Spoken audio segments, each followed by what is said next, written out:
One of the biggest problems, as I said in the last lesson,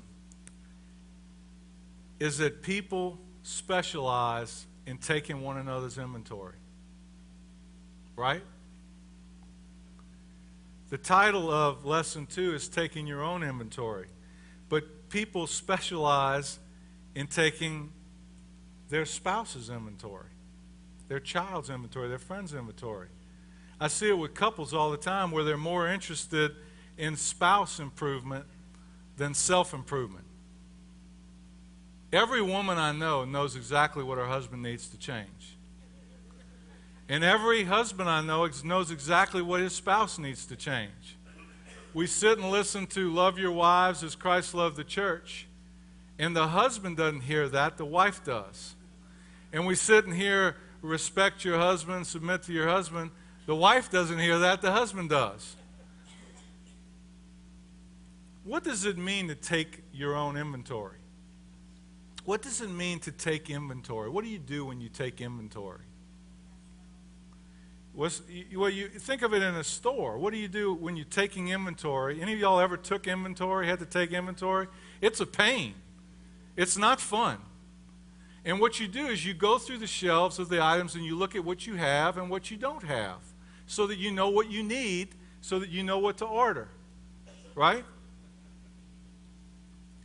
That's how it should be with us. That we take inventory, we look at what we have and what we don't have, and we look at what we need so that we can order it from above. Amen?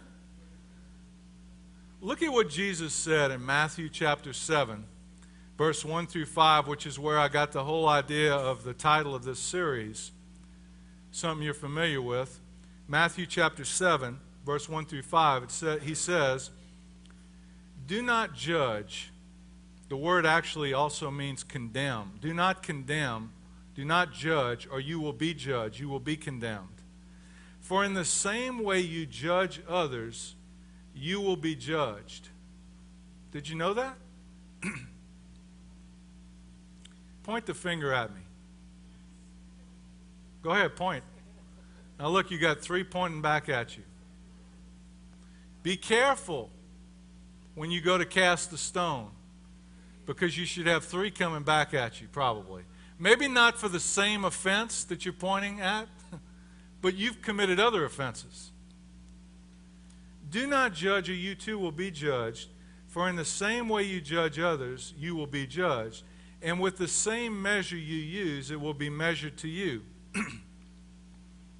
Why do you look at the speck of sawdust in your brother's eye, in your wife's eye, in your husband's eye, in your child's eye, and pay no attention to the plank, the log, in your own eye?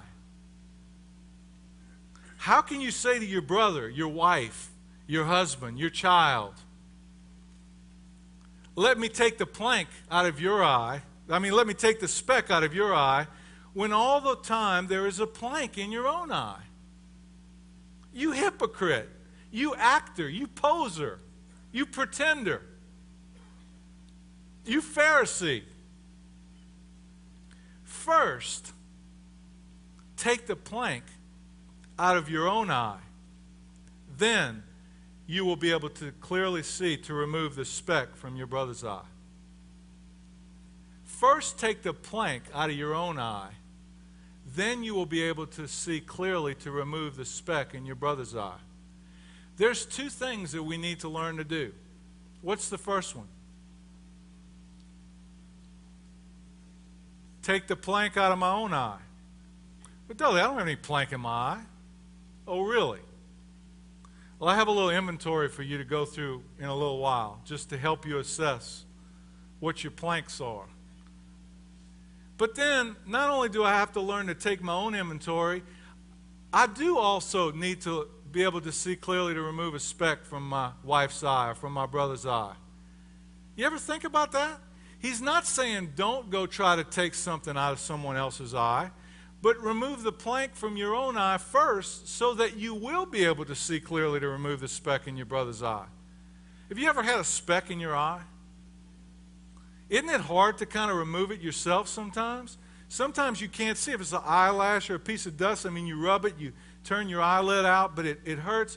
Sometimes you need to, like, submit to someone else so that they can see it. You know, they can see what you can't see. Isn't that true?